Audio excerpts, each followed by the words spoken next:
Hey everyone, so if you are like me, you've got some membrane that needs some changing. And I've got a good buddy here, Brian, who does, he's a carpenter or craftsman, one of the two. He's really good at building stuff. And so he's going to, instead of us replacing the entire membrane because the membrane is in good condition, he's going to stretch the membrane out a little bit. We've already taken off the stuff from the top and all that other crazy stuff. As you can see, we had to redo all of this because the insulation was soaking, seeping wet when we bought this thing for about 10 grand. Right now we're about, I don't know, we might be 11 grand in improvements or repairs. The whole goal is to patch it back up so that it's not leaking. So I also forgot that this foam part was inside and it obviously did not make it in one piece. So we were going to piece this together, and the idea is that we're going to put the foam strip on the opposite side of this. Is that right, Brian? Underneath this, it goes underneath the membrane. Yep. So when it goes out, it creates a ramp that sheds the water away from. That's why you were having water come in. So it's going underneath this membrane. Right. Just wondering how would they have gotten that in there with this on the inside?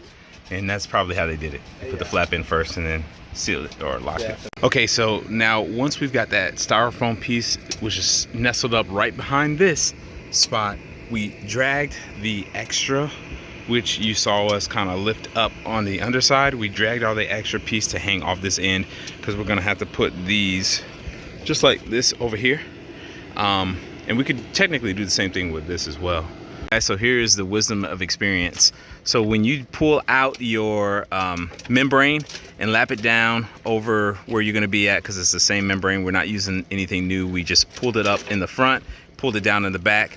We put this top part on first because we're gonna cut the excess. We're gonna cut the excess off once we get it screwed in. So we only put one screw in here in the middle, and Brian came up with a great idea because we also have these side panels, which yours may or may not have on the end.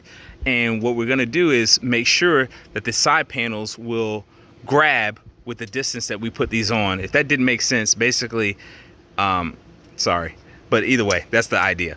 Don't screw in all of these in case when you go in, you put those little corner panels on, it's not the appropriate space. So we just put one here in the middle.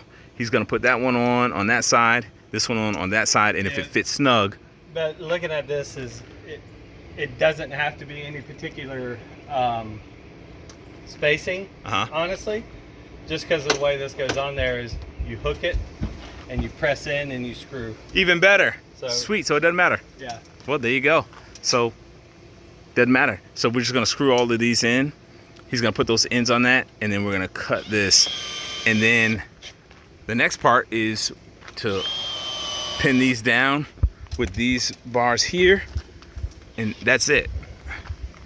In my mind, I'm thinking, well, there's not that many on there, but now I'm like, 1, 2. Yeah, I asked Brian when we were at the Lowe's.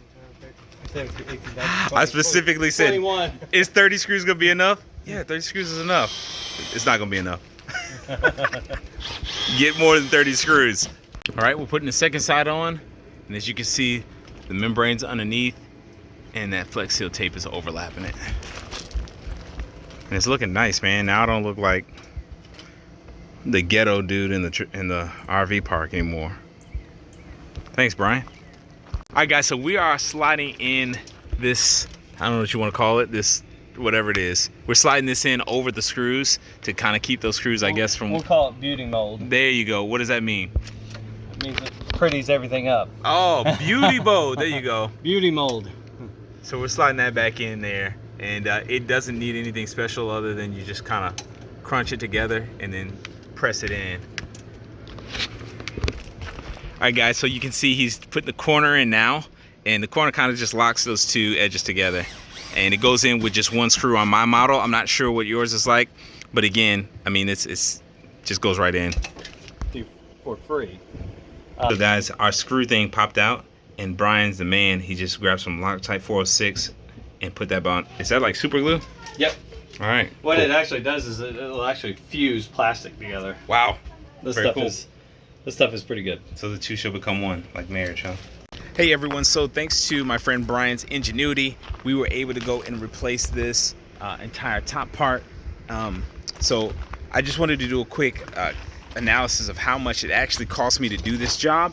And just from start to finish, just want to name the products. I wasn't able to show you the stuff before that we had to put on underneath the membrane, but the roll-on stuff was about $30 a can.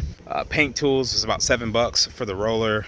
I don't know, we got a pack maybe for $10. This is all from Lowe's. And then the screws cost me about $6.99. So let's just round that up and just round it up to 52, 53. And I encourage you guys, if you have some membrane issues, depending on where your membrane is cut at, instead of just trying to go and get membrane, which can be kind of pricey, and then just redoing the whole thing, I would highly encourage you guys to instead just go ahead and see if you have enough to just simply pull it down 4 inches, staple it, and just get the new membrane tacked down.